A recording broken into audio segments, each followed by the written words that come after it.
Why was she being ordered to leave the base for wearing an old army shirt?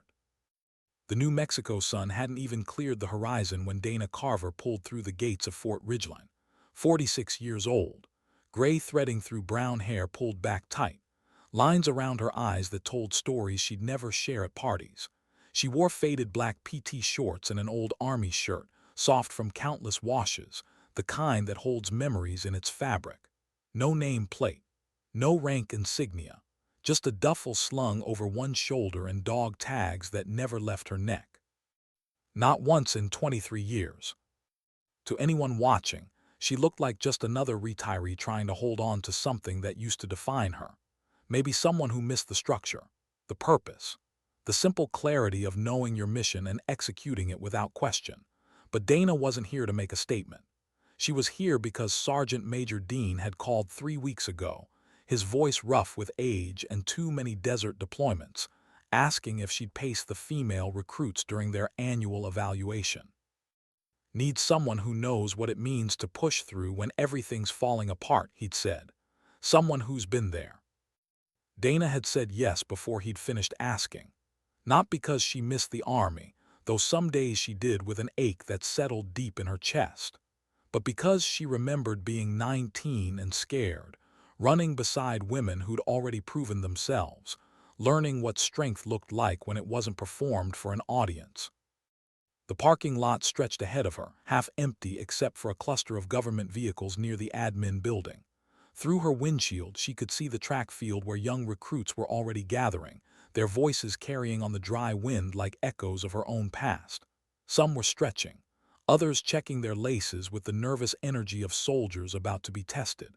Dana checked her reflection in the rearview mirror one last time. Her posture was still straight, her hands still steady. She stepped out slowly, methodically. Her movements had that deliberate quality that comes from years of making every motion count. The heat waves already shimmered off the asphalt. The distant hum of generators mixed with the morning chatter of boots on concrete. A convoy of supply trucks rumbled past, their engines adding to the symphony of military efficiency that never really slept. In her duffel, wrapped carefully in an old t-shirt, was something else. A photograph from 2001. 5 soldiers grinning at the camera outside a forward operating base that no longer existed. 4 of those faces would never age past that moment. Dana didn't look at it often, but she never went anywhere without it. The base admin building loomed ahead, all concrete and bureaucracy. She pushed through the heavy glass doors into a wall of refrigerated air that made her skin prickle after the desert heat. Inside, fluorescent lights hummed over beige walls covered in safety posters and outdated announcements.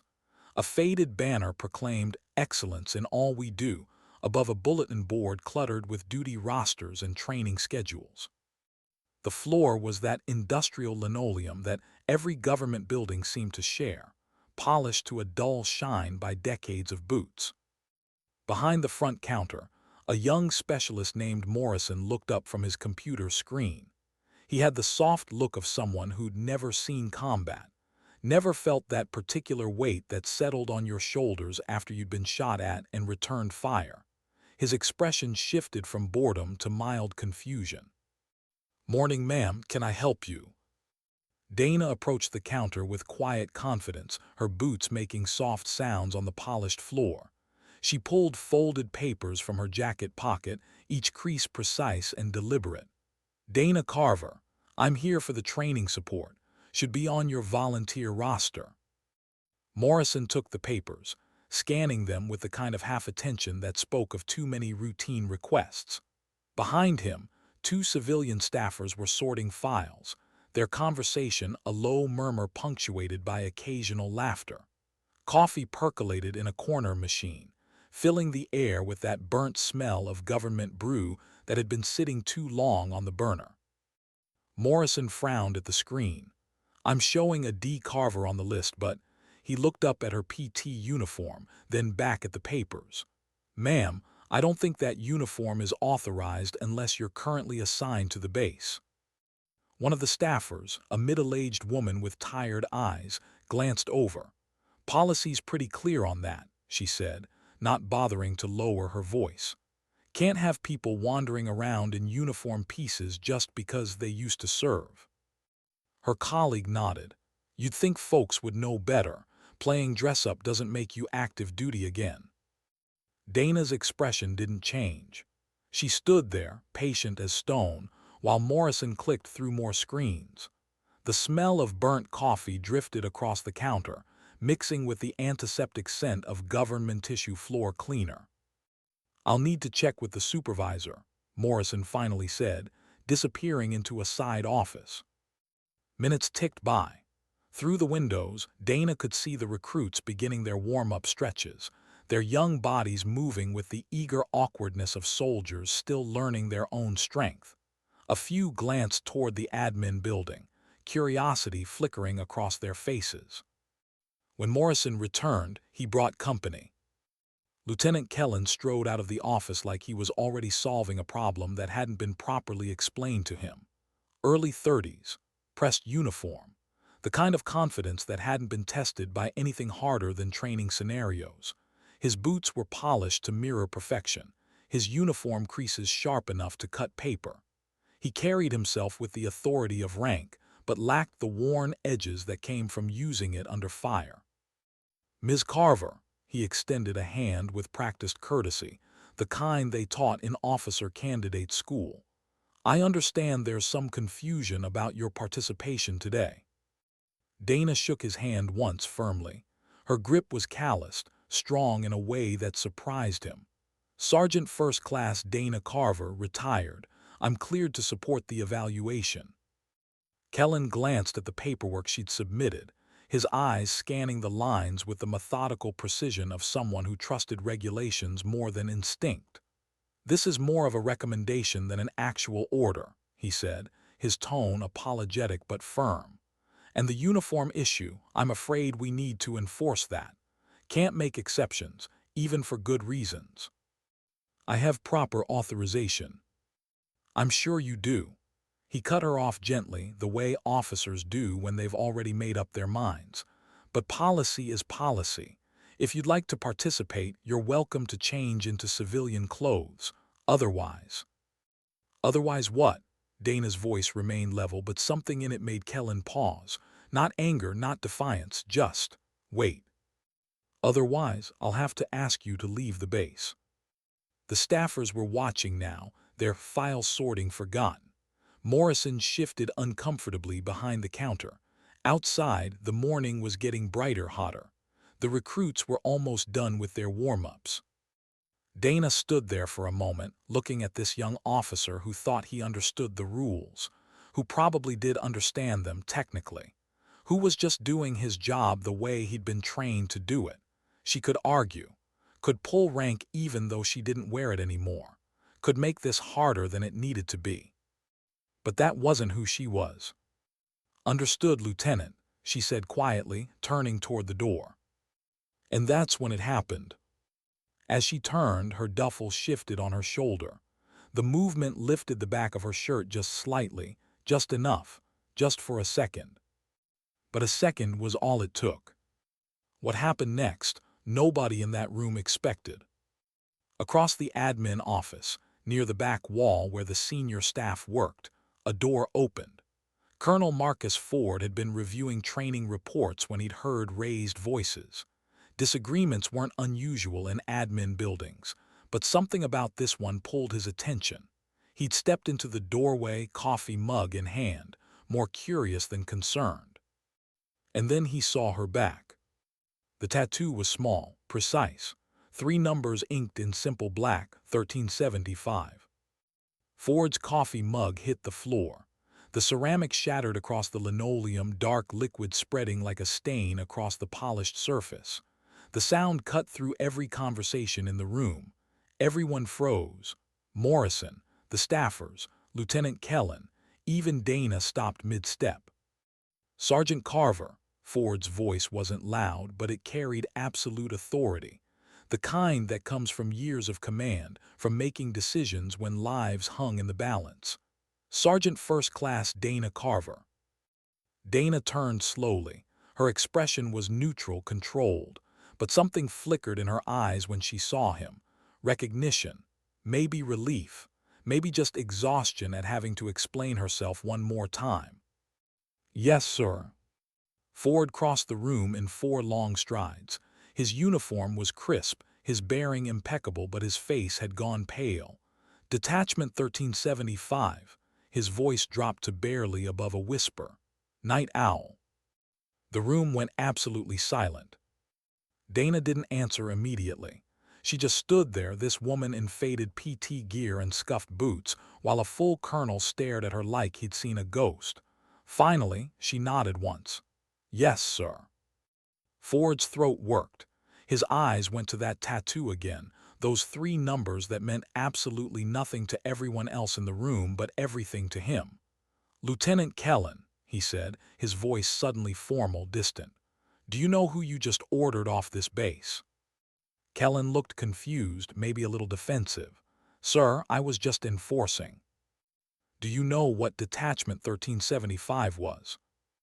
"No, sir, It was a classified combat unit, forward operations, high-value targets, the kind of missions that don't make it into official reports." Ford's eyes never left Dana's face. "The kind of missions where entire teams go in, and if you're lucky, one comes back." Morrison had gone pale. The staffers stood frozen, their earlier jokes about playing dress-up suddenly feeling very small, very stupid. "In 2001, Ford continued, his voice taking on the cadence of someone reciting facts he'd memorized long ago, Detachment 1375 was assigned to hold a critical northern gate position in Afghanistan. 5 soldiers, 1 position, against a full company advance." He paused, and when he spoke again, his voice was softer, reverent. "Ford didn't make it home, but the one who did held that position for 8 hours, alone, until reinforcements arrived. Every single member of that detachment received the Silver Star, the ones who survived, and the ones who didn't." The silence in the admin building was suffocating. Dana's jaw tightened, but she said nothing. Ford turned to Lieutenant Kellen, and his voice went cold. "So when you ordered Sergeant Carver to remove her uniform or leave this base, what you actually did was tell one of the most decorated combat veterans in modern service that she wasn't worthy to wear the shirt she earned in blood." Kellen's face had drained of all color. "Sir, I didn't. I had no idea." "No, you didn't." Ford's words were sharp, cutting. "You looked at her age, her civilian status, her lack of current rank insignia, and you made an assumption." He let that hang in the air for a moment before continuing. "Do you know why she has those numbers tattooed on her back, Lieutenant?" Kellen shook his head, speechless. "Because she can't carry their dog tags anymore, can't wear their names on her uniform, can't tell their families the full truth about what happened that day." Ford's voice cracked slightly. "So she carries them the only way she still can, in ink, permanent, where she'll feel it every day for the rest of her life." The morning sun streaming through the windows seemed too bright now, too cheerful for the weight settling over the room. Why did a colonel break down at the sight of 3 numbers? Ford stood in the center of that admin building, surrounded by shattered ceramic and spilled coffee, looking at Dana Carver like she was something precious and broken all at once. His hands were shaking slightly, not from age, not from weakness, from the weight of memory, from the ghosts that those 3 numbers had just summoned into the fluorescent-lit space.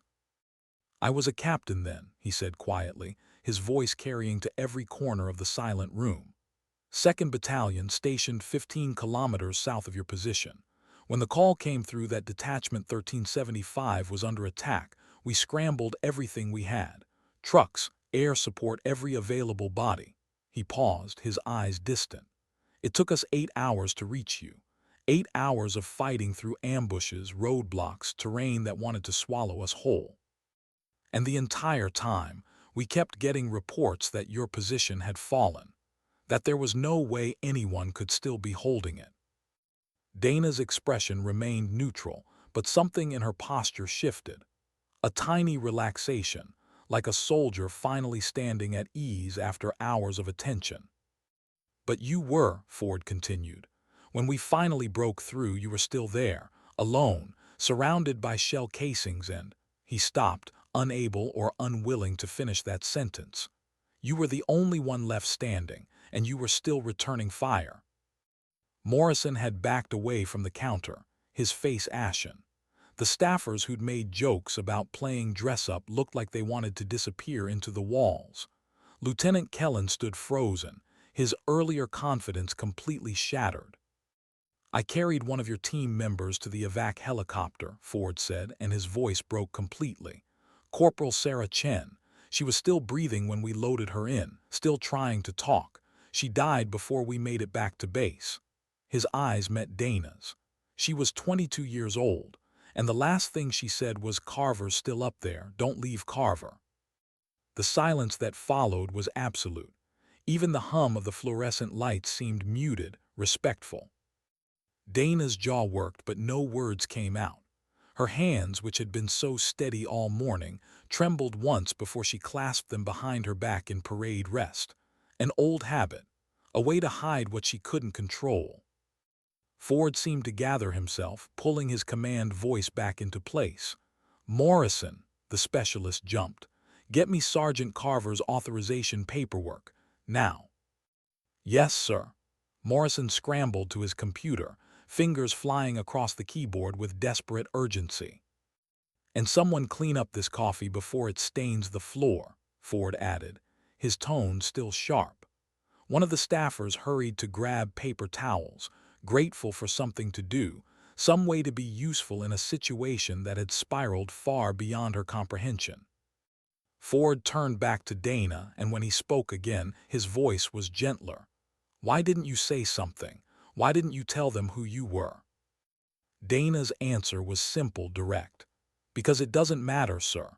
I'm here to pace recruits, not to talk about what happened 23 years ago." "It matters to me." Ford's voice was firm. "It matters to every soldier who made it home because your team held that position. Do you have any idea how many lives you saved that day?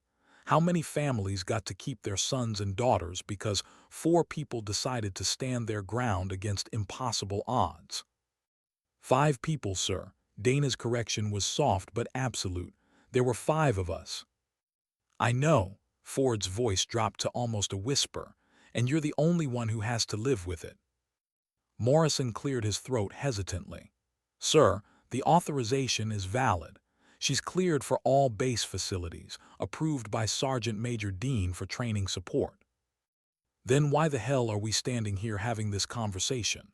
Ford's anger flared, hot and sudden, directed at everyone and no one.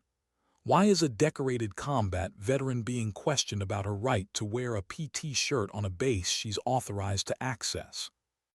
Lieutenant Kellen finally found his voice. "Sir, I apologize, I should have." "You should have asked," Ford cut him off.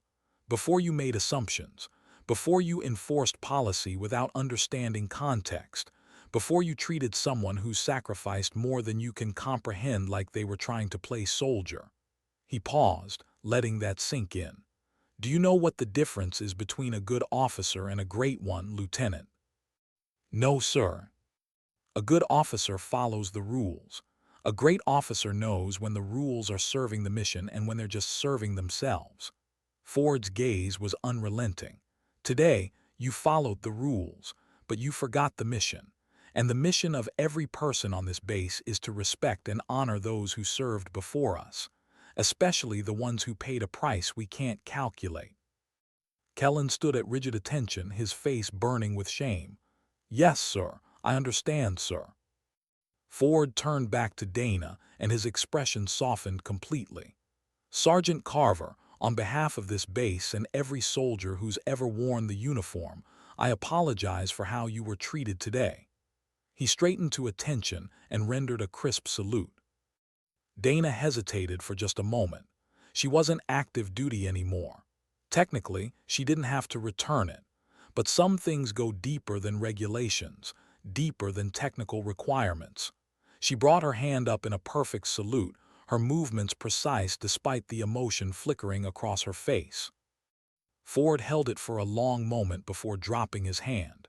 "You're not just authorized to wear that uniform, Sergeant. You're honored to wear it, and anyone who has a problem with that can come see me directly." He raised his voice slightly, making sure everyone in the room heard clearly. "Is that understood?" A chorus of "Yes, sir," echoed through the admin building. "Morrison, update her clearance to permanent base access. Full authorization for any training support activity she chooses to participate in." Ford pulled out his own authorization pad and scrawled something quickly. "Consider this a standing order from base command." He tore off the paper and handed it to Dana. "You want to train with our people, you train with them, whatever uniform you're comfortable wearing." Dana folded the paper once precisely and tucked it into her duffel. "Appreciate it, sir." They walked out together past the same staffers who'd made jokes about playing dress-up, past the same specialist who'd questioned her authorization. This time, nobody spoke. Some stood at attention, others found urgent business elsewhere, but everyone felt the weight of what had just happened. On the track, the recruits had finished their warm-ups and were gathering for the main event. Young faces, eager and nervous, looking toward their future with the kind of hope that hadn't been tested yet. They had no idea what had just transpired in the admin building. No idea that the woman walking toward them had held a position alone for 8 hours while hell itself tried to break through. No idea that the faded PT shirt she wore was more sacred than any dress uniform in any parade formation. Ford addressed the training NCO overseeing the formation. "Sergeant Carver will be packing today's run. She's cleared for whatever uniform components she's wearing, effective immediately." The NCO nodded sharply. "Yes, sir." Ford's voice carried as he spoke to the assembled officers and staff. "New policy, effective today. Prior service veterans supporting official training events are authorized appropriate uniform elements at command discretion. Questions about that discretion come to me." Lieutenant Kellen, who had emerged from the admin building looking like he'd aged 10 years in the past hour, stepped forward. "Sergeant Carver, I want to apologize. I didn't understand." Dana raised a hand gently, stopping him. "You didn't ask." The recruits were watching now, sensing something important was happening even if they didn't understand exactly what. Whispers rippled through the formation. "That's her. The one who, did you see the colonel salute?" But what would happen when she finally had to run? Dana didn't wait for more ceremony. She dropped her duffel beside the bleachers, stretched once, and jogged out to the track with the kind of easy grace that comes from muscle memory so deep it's practically bone. The morning sun was higher now, painting the desert in shades of brass and amber. Heat waves shimmered off the asphalt, and somewhere in the distance, a helicopter was running maintenance checks, its rotors creating a rhythmic thump that carried on the dry wind. When the formation started moving, she wasn't just keeping pace, she was setting it. Her stride was smooth, controlled, efficient. The younger soldiers behind her found themselves working harder than expected just to stay close. Her breathing remained steady while theirs began to labor. Her posture stayed upright while theirs started to falter. She didn't look back, didn't check to see who was keeping up. Just ran the way she'd been running for 23 years, with the ghosts of 4 soldiers packing beside her in rhythm only she could feel. By the second lap, nobody was questioning what she was doing there. By the third, they were trying to learn from it. A young female recruit, maybe 19 years old with dark hair plastered to her forehead with sweat, pushed herself harder to close the gap. Her lungs burned. Her legs screamed. But something about watching this 46-year-old woman glide across the track like gravity was optional made her dig deeper than she'd known she could. Another recruit struggling in the heat found herself matching Dana's breathing pattern. In through the nose, out through the mouth, controlled, measured, not fighting the run but flowing with it. Colonel Ford remained at trackside, arms folded, watching the formation pass. His training NCO leaned over slightly. "Sir, Think she's going to let them catch her? Ford's eyes followed Dana's steady rhythm, nodding the way she seemed to glide while the recruits worked twice as hard for the same speed. Only if she wants to, he said quietly. The run continued. 4 laps, 5, 6. The formation began to spread out, some soldiers falling back, others pushing forward. But Dana never changed her pace, never sped up to show off, never slowed down to accommodate. She just ran her race, the same race she'd been running since she was their age, since before some of them were born. And somehow, that steadiness became its own form of encouragement. The recruits who were struggling found themselves thinking, if she can do this, if someone more than twice my age can maintain that pace, then I can push through one more lap, one more minute, one more breath. The run ended with Dana barely breathing hard while half the formation bent over their knees, gasping in the desert heat. She'd paced them perfectly, fast enough to challenge, controlled enough to build their confidence, professional to the core. As the recruits dispersed toward showers and lunch, Dana found herself sitting on the concrete steps outside the motor pool, watching the base settle into its midday rhythm. The sun was brutal now, turning everything to brass. A supply truck rumbled past, its driver giving her a respectful nod. 2 junior officers walked by, deep in conversation about training schedules and equipment requisitions. And for a moment, Dana felt like she belonged again. Not to the army. That part of her life was over, and she'd made peace with it. But to something larger, something that transcended rank and active duty status. She belonged to the community of people who'd served, who understood what it meant to put something bigger than yourself first, even when the cost was higher than anyone should have to pay. A young private approached hesitantly, clutching a water bottle like a lifeline. Maybe 19 years old, with the kind of earnest determination that reminded Dana of herself at that age. Her uniform was still crisp, her boots still held their shine, and her movements carried that careful precision of someone still learning how to be a soldier. "Ma'am," the girl began, her voice barely above a whisper, "if it's okay to ask, were you really with Night Owl?" Dana looked up, her expression gentle but guarded. The question hung in the air between them, heavy with implications. "I was." The private stepped closer, glancing around to make sure they wouldn't be overheard. Her voice dropped even lower. "My cousin's National Guard, served in Afghanistan.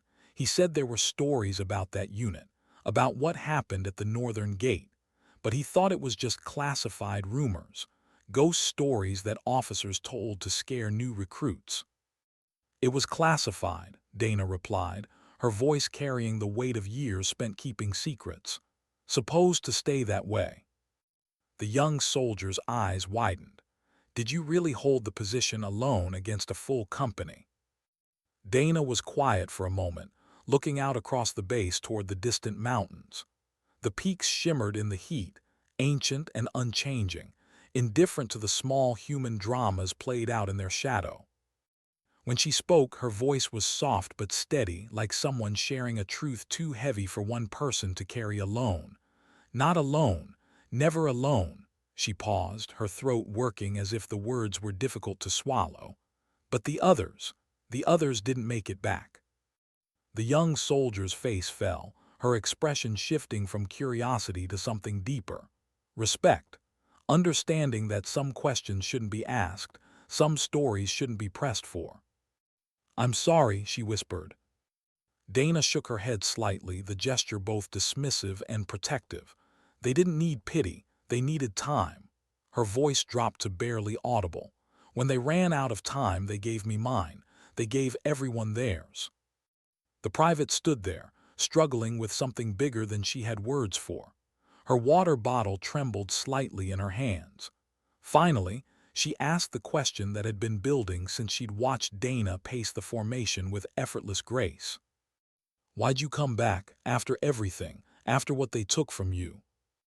And that question hung in the desert air like something alive. Dana stood slowly, brushing dust from her hands with movements that were precise, deliberate. She looked at the young soldier with something that wasn't quite a smile, but was warmer than stone, older than the desert around them.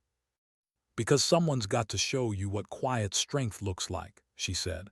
"What it means to serve without needing recognition, what it costs to carry that weight, and why it's worth carrying anyway." She paused, her eyes taking in the base around them. The young soldiers going about their duties, the flag snapping in the desert wind, the endless expanse of sand and sky that had witnessed so much sacrifice, so much courage, so much loss. "You're going to face things out there that the manuals don't cover," Dana continued, her voice taking on the tone of someone passing down wisdom earned in blood and fire. "Times when the chain of command breaks down, when the mission goes sideways, when good people are depending on you to make impossible choices." Her voice remained steady, matter of fact. "When that happens, you'll remember that quiet strength isn't about being the loudest voice in the room. It's about being the one still standing when the noise stops." The private nodded, unable to speak past the lump in her throat. Dana picked up her duffel, slinging it over her shoulder the same way she had that morning, but something had shifted. The weight felt different now, lighter somehow, or maybe just more evenly distributed. She walked to her truck, the same weathered Tacoma that had carried her through civilian life, now somehow different than it had been that morning. As she climbed in and started the engine, the recruits who'd run behind her were gathered near the barracks, still talking about the woman who'd made their best pace look effortless. Could a single morning really change everything? Dana pulled away down the gravel road that wound behind the base, past the motor pool and the training fields and the endless expanse of desert beyond. In her rearview mirror, Fort Ridgeline grew smaller but somehow more solid, like something important had been settled there. Nobody had stopped her when she left. Nobody had questioned her right to be there. And in the admin building, Lieutenant Kellen sat at his desk, staring at the policy manual that had seemed so clear just hours before. Now, the words looked different, less like absolute truths and more like guidelines that needed judgment, context, humanity to apply correctly. He'd followed the rules. He'd done what he thought was right, but he'd missed something essential, something that couldn't be written into regulations or taught in officer training. He'd looked at Dana Carver and seen what she wasn't: active duty, current rank, official assignment, instead of seeing what she was. A warrior, a survivor, a woman who'd paid a price most people couldn't comprehend and then kept serving anyway.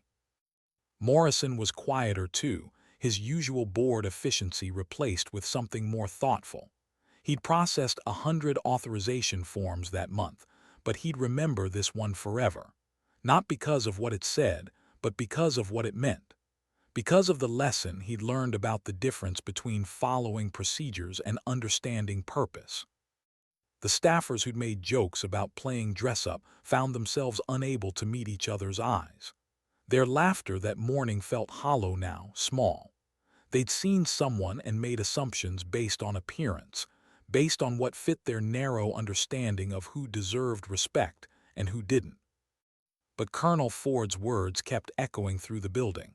Every soldier who made it home, because your team held that position. How many 10, 20, 100? How many families got to keep their loved ones because 4 soldiers decided to stand their ground against impossible odds? Because one soldier kept fighting even after everyone else had fallen? The questions lingered in the air like smoke, like incense in a sacred space. Outside, the base continued its daily rhythm: training exercises, equipment maintenance, paperwork and protocols, and the endless machinery of military operations. But something had shifted in the foundation. A reminder had been delivered, not through official channels or command directives, but through the simple act of one woman showing up to do her job.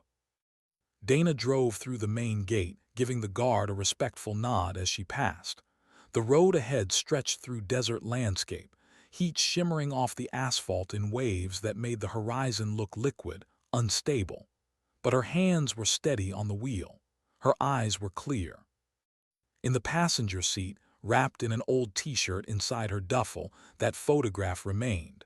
5 soldiers, for who never came home, one who carried them forward in the only way she knew how.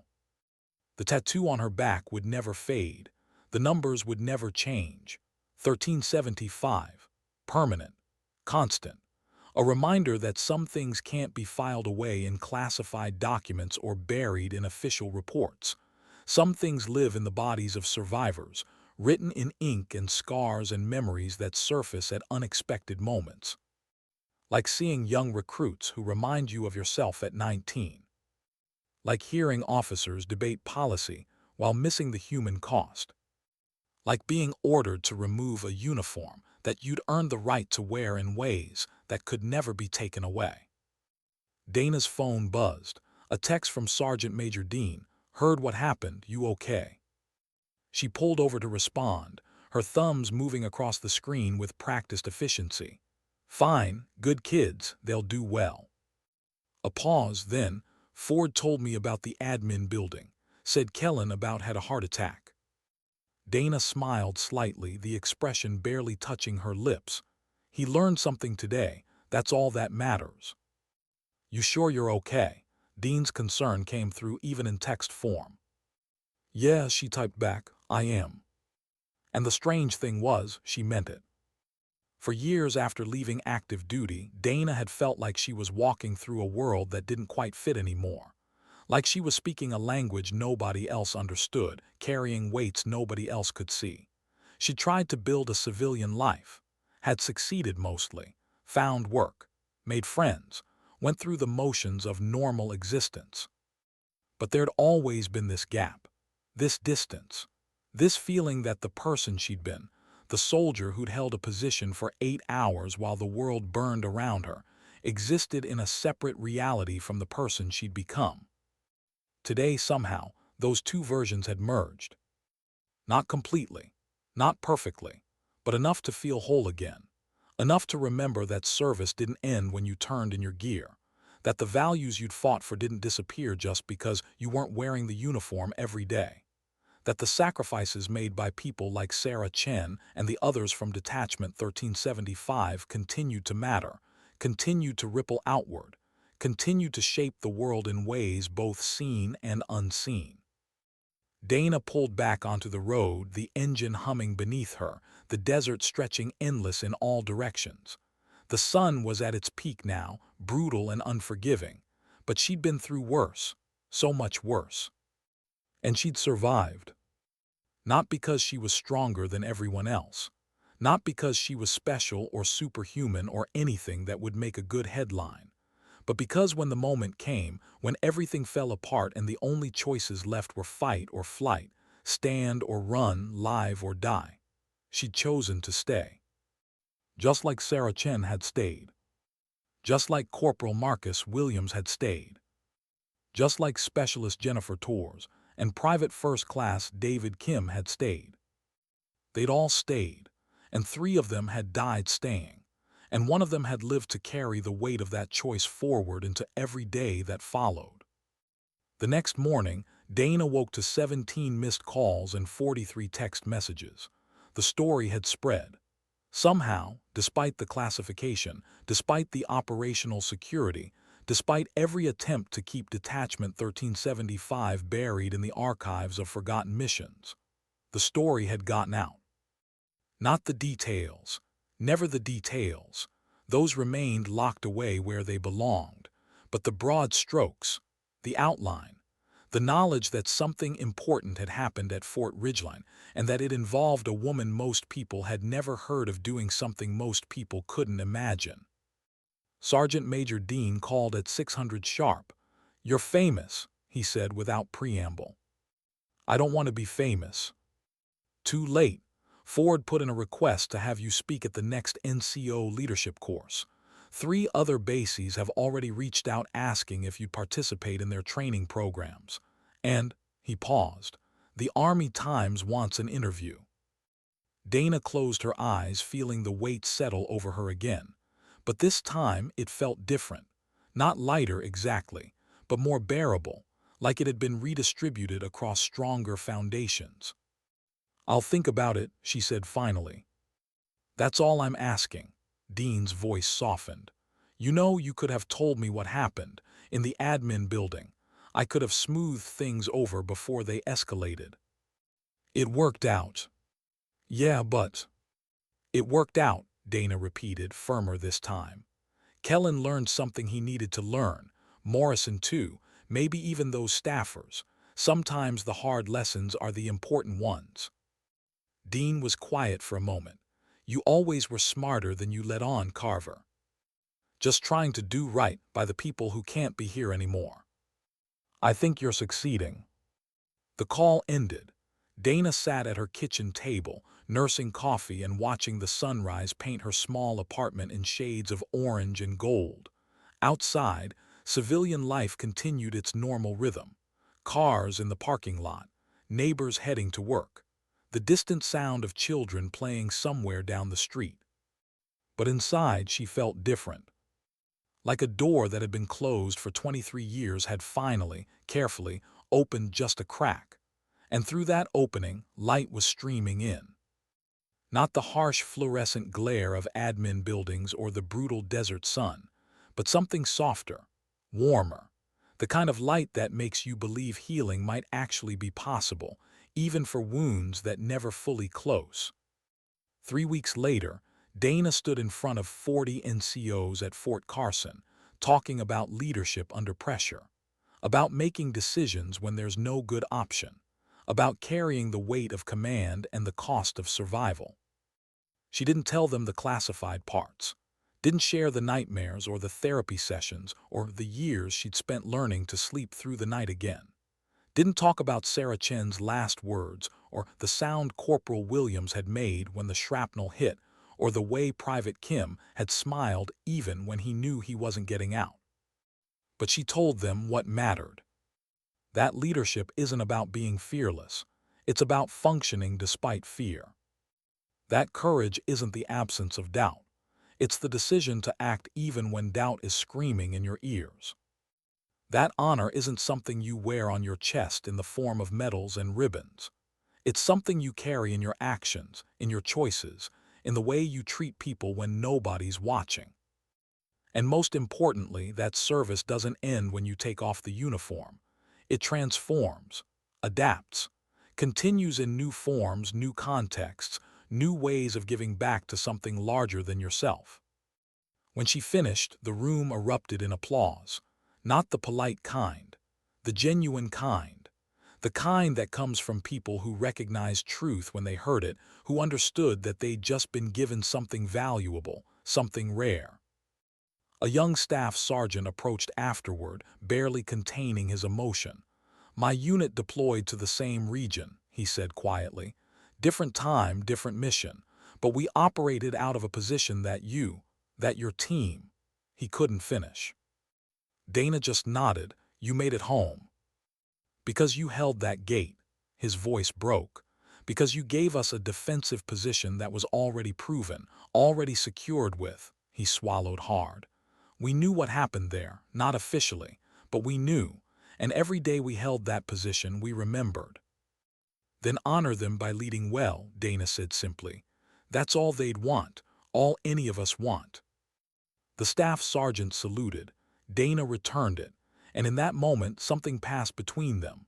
Understanding, respect, the recognition that they were part of the same story, the same long thread of service and sacrifice that stretched back through generations.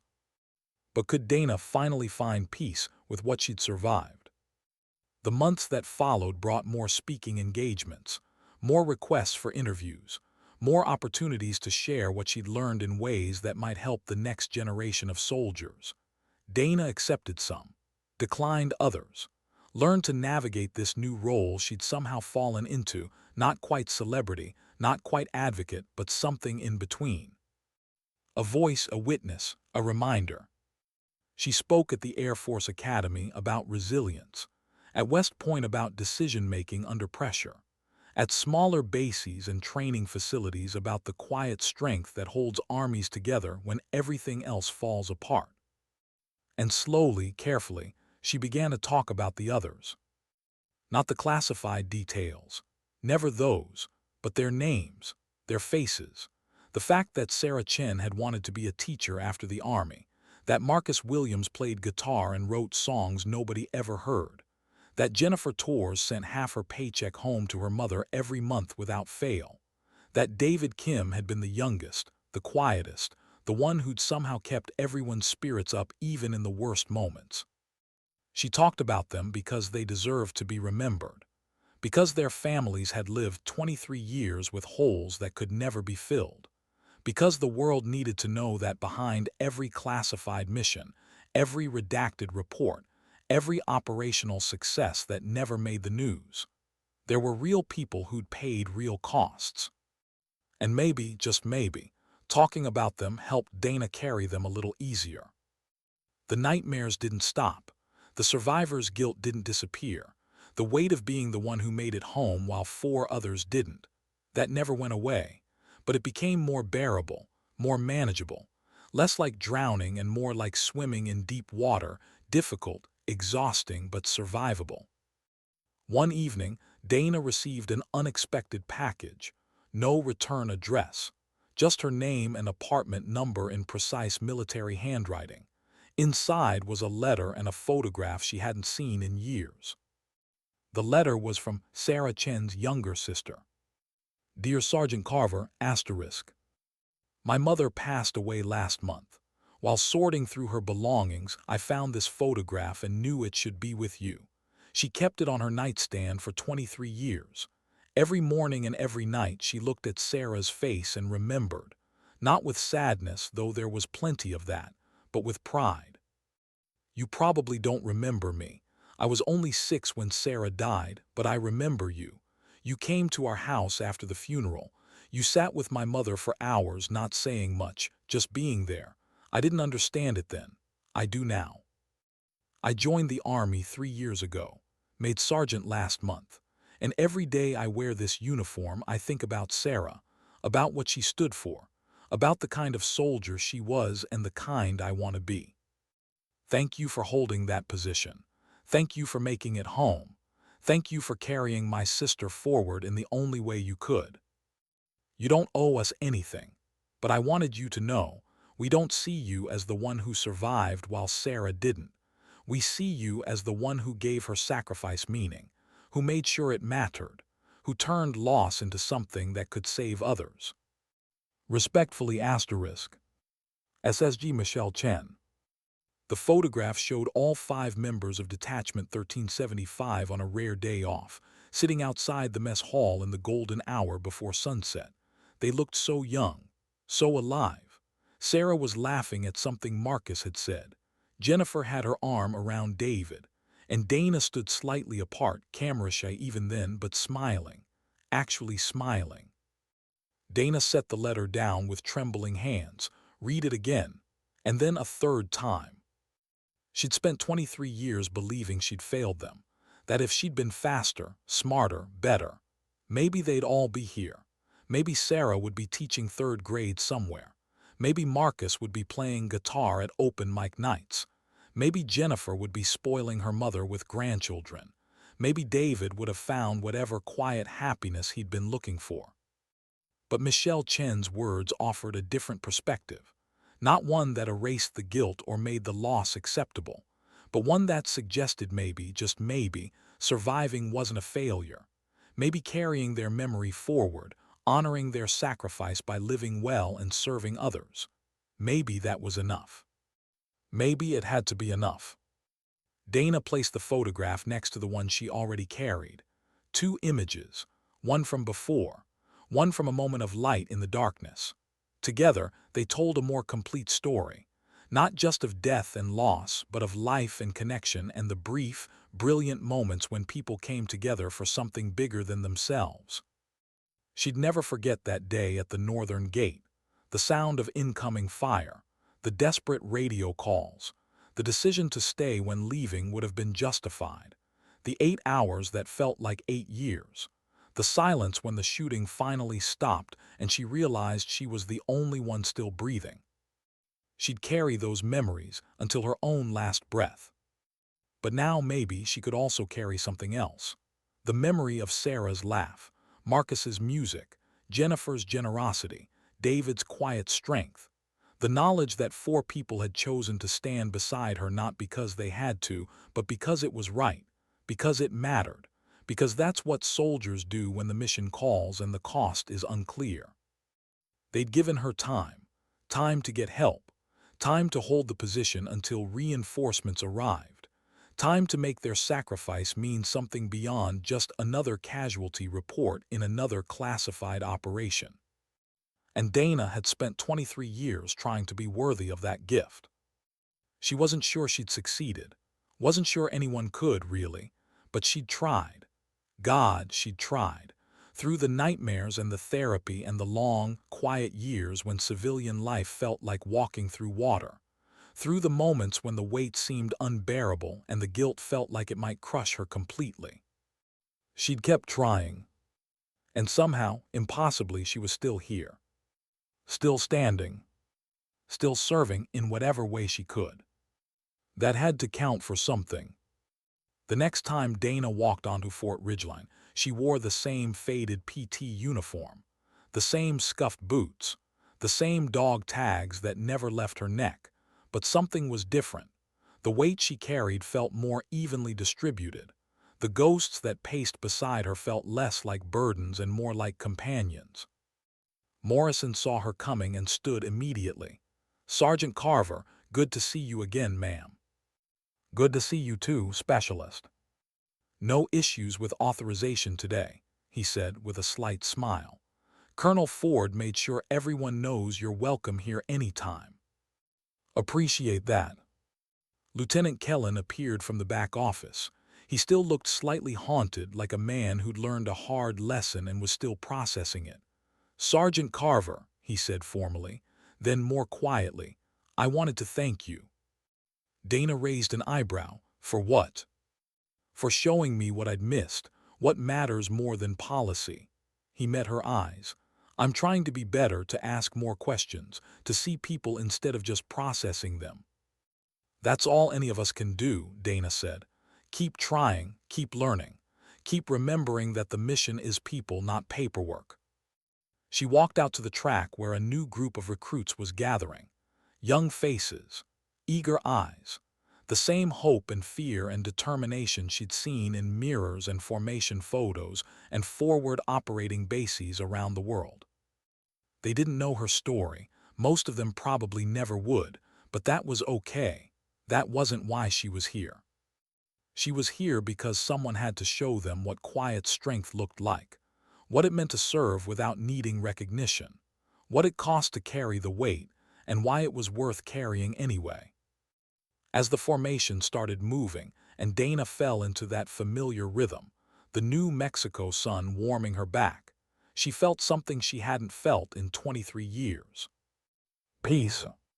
Not the absence of pain, not the disappearance of guilt or grief or loss, but the ability to carry those things without being crushed by them, to honor the dead by living well, to turn survival into service, to make every breath, every step, every moment count toward something larger than herself.